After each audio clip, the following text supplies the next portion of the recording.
어떤 새로운 방향으로 이렇게 선택해야 될 때가 있습니다. 오늘은 방향 전환에 대한 말씀입니다. 세례 요한은 세례를 받기 위해 요단강으로 나온 사람들에게 이렇게 외칩니다. 회개에 합당한 열매를 맺어라. 세례는 예수를 믿고 회개한 사람들이 그 믿음을 사람들 앞에서 드러내는 행동이잖아요. 그래서 세례를 받으러 왔는데 세례 요한은 회개에 합당한 열매를 맺으라는 그런 말을 합니다. 우리는 종종 회개를 그냥 어떤 단순히 죄를 고백하는 거, 아니면 눈물을 막 흘리는 거, 아니면 후회하는 거, 이런 것들을 회개라고 생각할 때가 있습니다. 그런데 성경이 말하는 회개는 단순한 감정의 변화가 아니라 삶의 방향을 전환하는 것입니다. 자, 회개는 유턴입니다. 완전히 돌아서는 거가 되겠습니다. 유턴에는 제가 생각하기에는 세 가지가 있는 것 같습니다. 첫 번째, 유턴은 했는데 다시 원래 길로 돌아가는 겁니다. 그래서 잠시 하나님께 돌아온 것 같지만 다시 이전의 삶으로 살아가는 거죠. 기도도 하고 결단도 했습니다. 근데 사는 거는 여전히 예전의 습관과 그 가치관대로 살아가는 겁니다. 두 번째는 유턴은 했습니다. 그런데 앞으로 가지도 않아요. 뒤로 가지도 않고 그냥 서 있습니다. 방향은 분명히 바뀌었습니다. 남들이 보면 그리스도인이 된 것 같습니다. 근데 신앙생활은 하고 있는데 우리가 보기에 아무 변화가 없습니다. 그리고 성장도 없고 별로 달라진 게 없습니다. 그래서 그냥 멈춰서 있는 경우가 있습니다. 말씀도 듣고 예배도 드리지만 삶은 변화가 없는 상태. 세 번째, 유턴했습니다. 그리고 저 새로운 방향으로 계속 가는 것입니다. 성경이 말하는 회개는 마지막 세 번째를 말하고 있습니다. 그렇다면 우리는 그 회개를 유턴이라고 할 때 어디로 유턴을 할까요? 누구나 다 알듯이 우리는 그리스도를 믿고 고백하니까 하나님께로 돌아가는 것입니다. 하나님과 상관없이 살던 사람이 이제는 하나님과 함께, 하나님과 관련 있는 그런 인생으로 바뀌는 것입니다. 이것을 성경은 언약의 관계라고 얘기합니다. 나는 이제 예수님 믿고 새 삶을 살겠습니다. 그러면 하나님은 그래, 이제 너는 내 백성이야, 내 자녀야, 내가 너를 끝까지 지켜줄 거야 라는 그런 언약의 관계가 형성되는 것을 말하고 있습니다. 그런데 우리가 보면 우리가 믿고 회개했으니까 하나님이 이제 나를 사랑해 주시고 나를 지켜 주시는구나, 그림으로 보면 그렇습니다. 그런데 사실은 하나님께서 먼저 시작하신 관계입니다. 우리가 하나님을 찾은 것이 아니라 하나님이 먼저 우리를 찾아오셨습니다. 우리가 사랑할 만한 존재여서가 아니라 하나님께서 조건 없이 그냥 무조건 우리를 사랑하셨습니다. 그렇기 때문에 회개는 단순하게 죄를 버린다, 아니면 내가 이렇게 마음을 바꾼다, 그것이 아니라 하나님의 그 사랑 안으로 들어가는 것을 회개라고 합니다. 자, 이제 하나님을 향해서 우리는 다 유턴을 했습니다. 가는 방향이 분명하게 달라졌습니다. 오늘 우리는 이 말씀을 통해서 각자의 삶을 좀 돌아보기 원합니다. 나는 정말 하나님께로 유턴했는가? 자, 유턴으로 방향이 바뀌고 하나님께로 돌아왔다면 우리는 무엇을 해야 할까요? 앞으로 가야 된다고 얘기를 했는데 성경은 여러 표현으로 같은 답을 합니다. 자, 레위기 19장 2절을 보면 내가 거룩하니 너희도 거룩하라. 마태복음 5장 48절을 보면 하늘에 계신 너희 아버지의 온전하심과 같이 너희도 온전하라.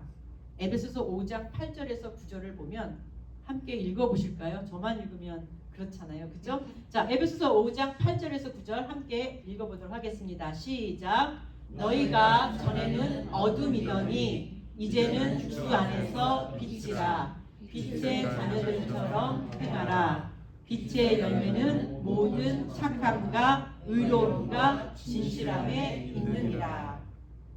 자, 여기서 보면 거룩하라, 온전하라, 빛의 자녀들처럼 행하라. 표현은 다르지만 모두 같은 뜻입니다. 하나님을 닮으라는 것입니다. 거룩하고 온전하고 빛 다 하나님의 속성이고 하나님의 성품입니다. 여기서 잠깐 우리가 오해할 수 있는 거룩과 온전함에 대한 이해를 좀 잠깐 짚고 넘어가겠습니다.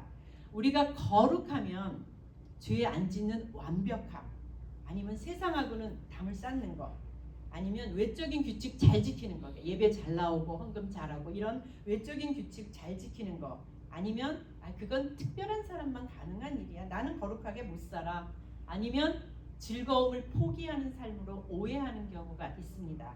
그런데 여러분들이 시간 되실 때 레위기 12장을 한번 쭉 읽어보세요. 하나님께서 내가 거룩하니 너희도 거룩하라 라고 하고서 거룩이 뭔지를 쭉 나열을 하셨는데, 그것을 보면 가난한 사람을 돌보고 거짓말하지 않고 억울한 사람 압제하지 않고 이웃을 사랑하는 삶을 하나님은 거룩이라고 하십니다. 마태복음 5장의 온전함도 마찬가지입니다. 우리가 온전함 그러면 너무 어렵다, 완벽함 아니야? 그러는데 이거는 완벽함이 아니라 성숙해지는 것, 그리고 완전하게 자라가는 것, 목적에 맞게 충만해지는 것을 의미하고요. 마태복음 5장 48절에 저 말씀 위를 보면, 왜냐하면 그러므로 하늘에 계신 이렇게 시작이 되거든요. 그러니까 그러므로라고 하면 그 앞구절을 보면 되거든요. 앞 문맥을 보면 이 말씀이 있습니다. 하나님이 그 해를 악인과 선인에게 비추시며 비를 의로운 자와 불의한 자에게 내려주시는 분이다 라는 말씀을 예수님께서 하시고, 그러면서 너희도 하늘에 계신 아버지의 온전하신 같이 온전하라고 합니다. 그러니까 하나님은 악인도 선인도 차별하지 않으시고 사랑하시거든요. 그렇게 너희도 원수를 사랑하라. 그것이 온전함이라고 성경은 가르쳐 줍니다. 에베소서 5장도 같은 말씀을 하고 있습니다. 자, 여기에 보면 말씀 읽은 대로 우리는 이제 빛의 자녀가 되었습니다. 우리 자체가 빛이 아니라 우리 안에 예수 그리스도가 계시기 때문에 우리는 빛으로 살 수밖에 없습니다. 그래서 우리는 맺는 열매가 착함과 의로움과 진실함입니다. 자, 회개의 유턴을 하고 하나님께 돌아온 사람은 하나님을 닮아가는 사람입니다. 하나님을 닮은 사람은 하나님을 사랑하게 되고요. 그리고 이웃을 사랑하는 삶을 살아가게 됩니다. 그리고 그 삶이 바로 거룩하고 온전하고 빛의 자녀로 사는 그런 삶이 됩니다. 자, 그런데 그러면 우리는 이런 질문을 하게 됩니다. 그렇게 당연히 살고 싶죠. 근데 잘 안 됩니다. 신앙생활을 오래 했는데 저 말씀은 알겠는데 잘 안 됩니다 라고 우리가 고백하는 때가 있습니다. 우리의 의지로 될 수도 있겠죠. 그런데 가다가 실패하게 됩니다. 자, 그래서 요한복음 15장 잘 아실 거예요. 내 안에 거하라, 나도 너희 안에 거하리라. 가지가 포도나무에 붙어있지 않으면, 이건 제가 조금 이따 보여드릴게요. 스스로 열매를 맺을 수 없음같이 너희도 내 안에 있지 아니하면 그러하리라 라고 되어 있습니다. 그래서 가지가 나무에 붙어 있기만 하면 열매를 맺는다는 거죠. 우리가 거룩함과 온전함과 빛의 열매들을 맺는 유턴한 삶을 살기를 원한다면 우리는 그 어떤 것보다도 붙어 있으려고 해야 합니다. 가지는 열매를 맺으려고 애쓰지 않습니다. 그냥 붙어 있으면 뿌리를 통해서 생명을 받고요. 그리고 그 생명을 통해서 열매를 맺게 되어 있는 것입니다. 자, 그러면 우리가 붙어 있는다는 것은 뭘까? 그리스도 안에 거한다는 것은 뭘까? 다 아시다시피 말씀 안에 거하는 겁니다. 그냥 제가 챗GPT한테 부탁을 했더니 이런 근사한 그림을 줬는데요.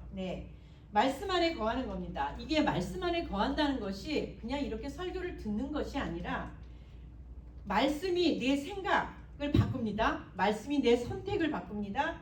삶을 움직이게 하는 거. 그러니까 말씀 안에 거한다. 내가 누구랑 같이 산다. 그거와 마찬가지로 예수 그리스도 함께 사는 거. 말씀하고 같이 사는 거. 그때 우리는 열매를 맺을 수 있다고 합니다. 우리가 에베소서 6장 17절을 보면요. 하나님의 말씀을 성령의 검이라고 합니다. 그러면서 하나님의 말씀을 가지라 이렇게 말하고 있습니다. 검을 가지라고 하는 것은 필요할 때마다 사용하기 위함이다. 우리가 성경책을 가지고 있다고 해서 말씀을 가지는 게 아닙니다. 성령의 검으로서 말씀을 사용하는 삶이라는 것은 하나님의 말씀이 머리에, 마음에, 그리고 입술에 담겨 있어서 성령님께서 필요할 때 그 말씀을 생각나게 하시면 그 말씀대로 믿음으로 순종하는 것, 그게 바로 말씀의 검을 가지고 살아가는 삶입니다. 우리가 왜 성경 공부하면서 배웠잖아요. 우리의 적이 누군지. 우리의 적이 누구죠? 사탄. 또 마귀. 사탄 사투니 마귀. 또 옛사람. 또 한 사람, 또 하나가 있습니다. 이 세상이라고 그랬잖아요. 그러니까 사탄과 옛 본성과 그리고 세상을 무엇으로 이기며 사시겠습니까? 그렇죠. 그래서 말씀의 검을 가져야 되고요. 말씀 안에 있어야지 우리가 거룩함과 온전함과 빛의 자녀의 열매를 맺을 수 있습니다.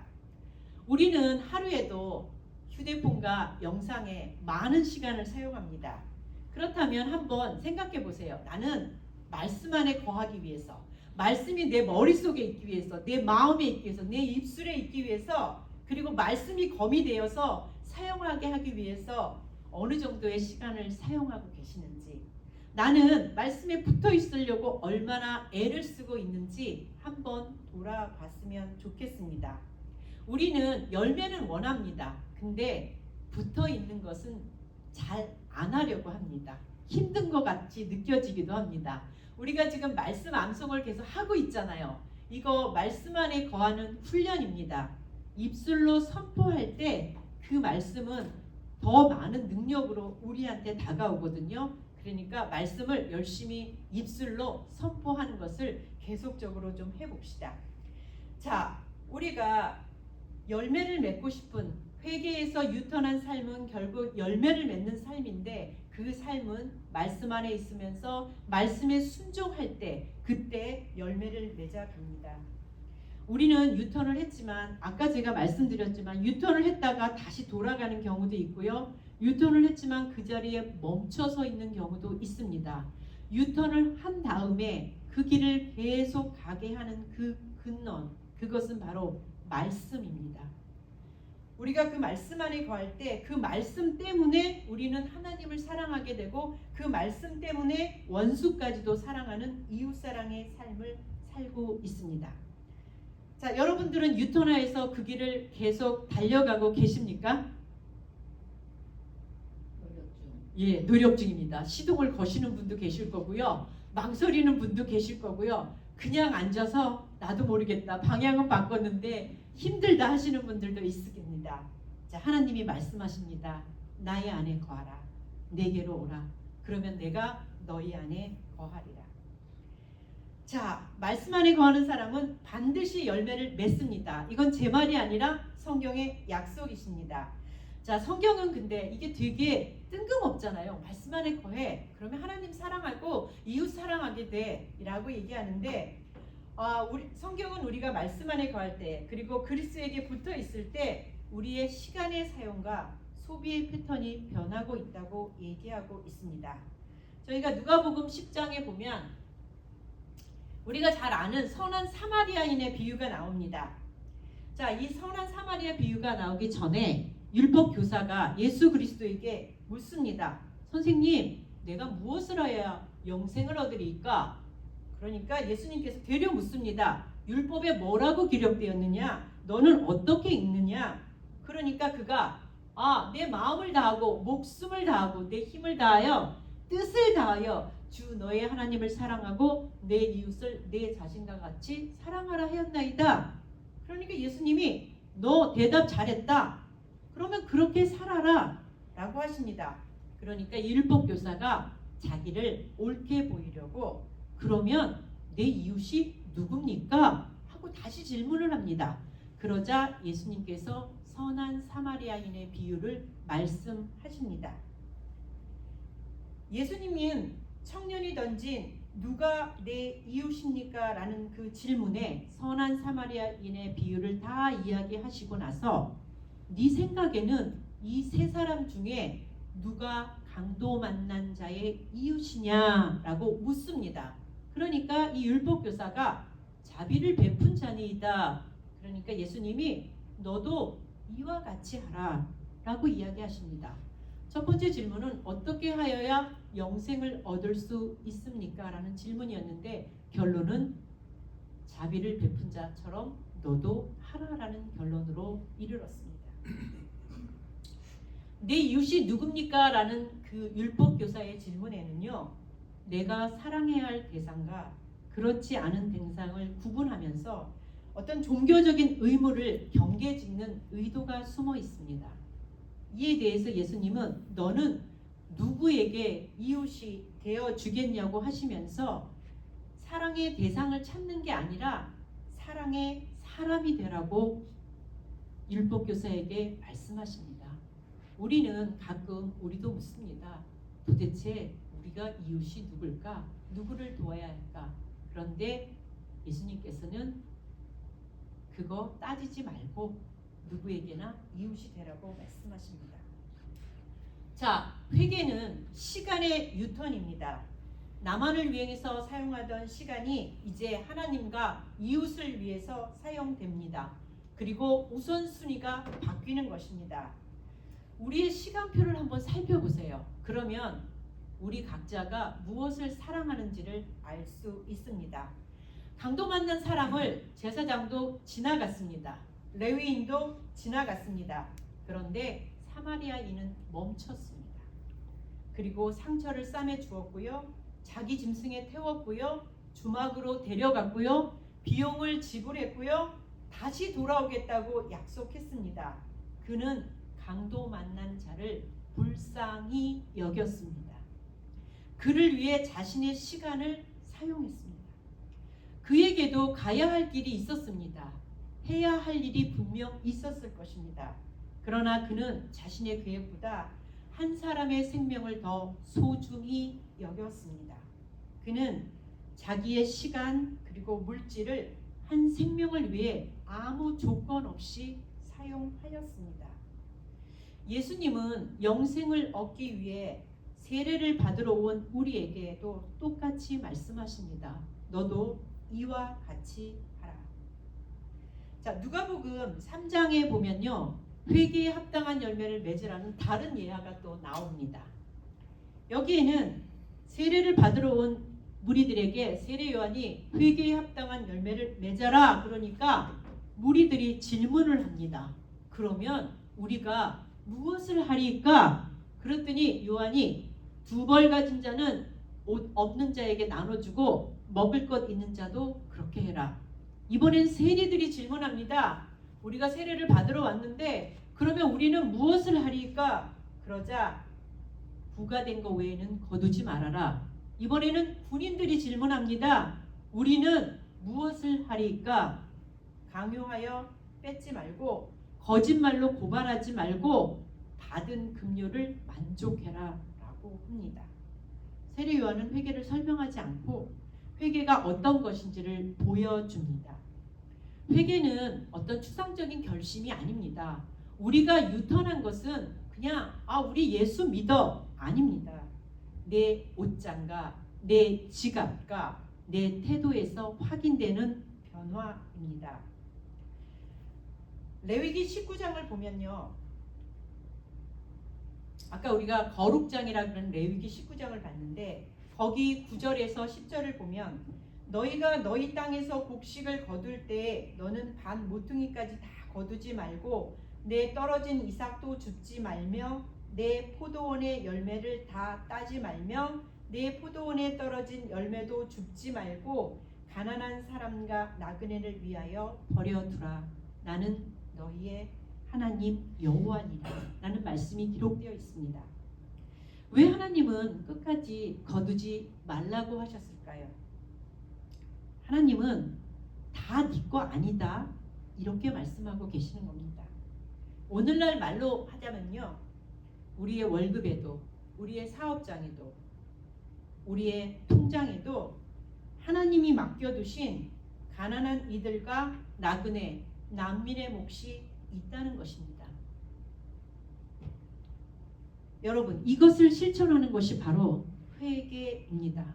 회개는 소비의 유턴입니다.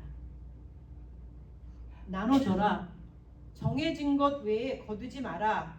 강탈하지 마라. 거짓말하지 말라. 족한 줄 알라. 남겨둬라. 이것이 하나님께서 우리에게 말씀하시는 것입니다. 우리는 오늘도 기도하면서 하나님의 은혜를 구합니다. 하나님, 이것도 주시고 이것도 보호해 주시고 이것도 해 주시고, 그러면 하나님은 그 기도를 들어서 우리에게 복을 주십니다. 그런데 성경은 은혜 받은 자로 머물지 말고 복 받은 자로 머물지 말고 복의 통로가 되라고 하십니다. 우리에게 많은 시간도 주시고요, 건강도 주시고요, 어떤 좋은 관계도 주시고, 그리고 자녀들이 잘 되게 하시고 물질에 또 복을 주셨습니다. 그것이 우리 안에만 갇혀 있게 하지 말고 그것이 나를 통해서 흘러가라고 성경은 계속해서 반복적으로 말씀하고 있습니다. 하나님은 하나님과의 언약을 깬 우리를 그냥 버리실 수 있었습니다. 그냥 선악과 이거 먹으면 너 죽으리라 바로 심판하실 수 있었습니다.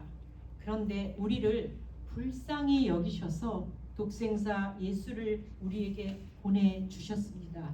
예수님은 어떠셨습니까? 이 땅에서 가난하고 병든 자를 찾아가셨고 배고픈 자를 먹이셨고 버림받은 자들과 함께 식사하셨고 죄인들을 찾아가셨습니다. 그리고 마침내 우리를 위해 자신의 생명까지 내어주셨습니다. 그 십자가로 인해서 우리는 하나님과 자녀의 관계, 언약의 관계, 절대로 하나님이 우리를 버리지 못하시는 그 관계에 들어가게 되었습니다. 하나님이 먼저 우리를 사랑하셨습니다. 예수님이 먼저 우리를 위해 죽으셨습니다. 우리가 하나님을 사랑하고 이웃을 사랑하는 것은 우리가 하나님의 사랑을 그리고 하나님의 인정을 얻기 위한 조건이 아닙니다. 우리가 천국 가기 위한 조건 아닙니다. 이미 받은 사랑에 대한 응답, 이미 받은 사랑에 대한 감사의 표현인 것입니다. 우리는 회개하고 하나님께로 돌아온 사람들입니다. 하나님을 닮은 사람들이 마땅히 행해야 할 일을 하나님께서는 말씀하시고 있습니다. 우리 주변에는요, 우리가 당연하게 생각하며 누리는 것들을 누리지 못하는 이들이 너무 많습니다.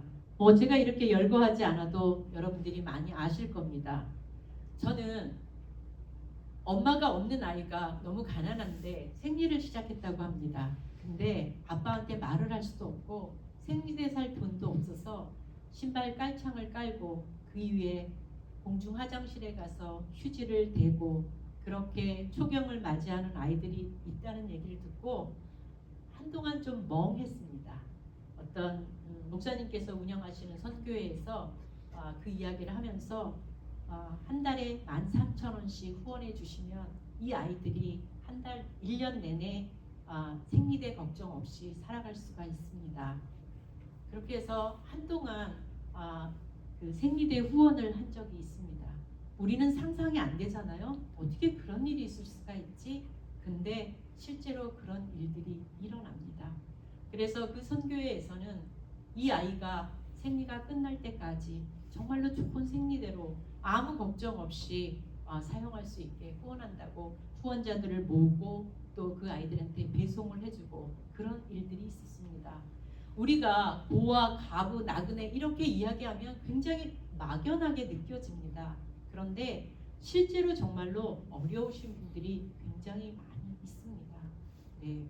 그리고 내 가족이 치매가 걸렸을 때 그 돌보는 가족들은 굉장히 어렵습니다. 우리는 얘기하죠. 가서 의료 서비스 받으면 되잖아. 그런데 그들에게도 도움의 손길이 필요하다는 거.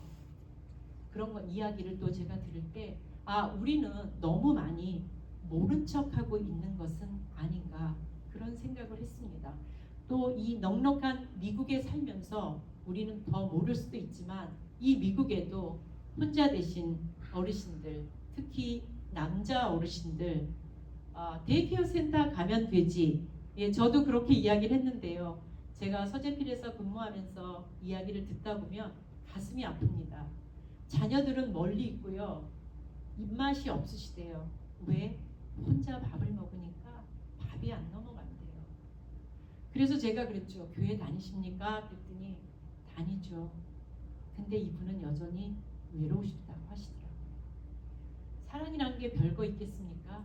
그냥 같이 밥 먹어주는 거, 같이 함께 있어주는 거, 그게 우리에게는 필요하지 않을까라는 생각도 듭니다. 자, 우리는 회개하고 하나님의 자녀가 되었습니다. 그리고 교회로 모입니다. 저는 성도님들의 시간과 또 우리 교회의 시간이 하나님의 말씀에 안에 거하는 것을 위해 사용되면 좋겠습니다. 또한 우리의 시간이, 그리고 우리 길교회의 시간이 힘들고 어려운 자들, 가난한 자들을 찾아가는 그런 시간으로 사용되었으면 좋겠습니다. 하나님이 불쌍히 여기는, 그리고 하나님의 시선이 멈춘 이들을 위해서 우리의 시간이 사용되었으면 좋겠습니다. 또한 성도님들의 재정이, 교회의 재정이 하나님이 불쌍히 여기는, 하나님이 마음 아파하는 곳을 향해 사용되었으면 좋겠습니다. 어떤 분이 얘기하시더라고요. 진정한 회개는 지갑의 회개라고. 우리는 우리의 물질이 가 있는 곳에 우리의 마음이 가 있습니다. 회개에 합당한 열매를 맺어라. 세례 요한이 외치고 있습니다. 그러자 무리들은 외칩니다. 우리가 무엇을 하리이까? 교회가 무엇을 하리이까? 여러분 각자에게 주님이 뭐라고 말씀하십니까? 그 음성에 귀 기울이시기 바랍니다. 선한 사마리아인은 강도 만난 자를 불쌍히 여겼습니다. 이 사람이 도와야 할 만한 사람인지, 나중에 나한테 감사 인사를 할 만한 사람인지 따지지 않았습니다. 하나님을 믿는 사람인지 안 믿는 사람인지 따지지 않았습니다. 그저 불쌍히 여겼습니다. 그를 불쌍히 여겨서 그는 그의 시간을 사용하고 그의 가진 것을 사용했습니다.